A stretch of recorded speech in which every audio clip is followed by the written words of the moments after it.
দৃশ্যগুলো আড়ংঘাটা বাইপাস সড়কের উত্তর পাশে, যেখানে আড়ংঘাটা রেল স্টেশন দাঁড়িয়ে আছে, কিন্তু নীরব নিস্তব্ধভাবে। এখানে কোনো শোরগোল নেই, যাত্রীদের কোনো কোলাহল নেই, কারণ এটা এখনো চালু হয়নি। প্রিয় বন্ধুরা, দেখতে পাচ্ছ খুলনা পাশে অবস্থিত আড়ংঘাটা নামকর একটি থানা। সেখানে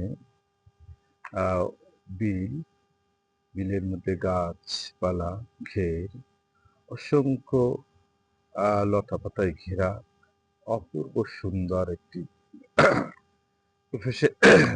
পিচ ঢালা রাস্তা, সোজা একটি রাস্তা, বাইপাস সড়ক বা বিশ্ব রোড থেকে পশ্চিম দিকে একেবারে রাস্তাটা চলে আসছে, তোমরা দেখতেই পাচ্ছ।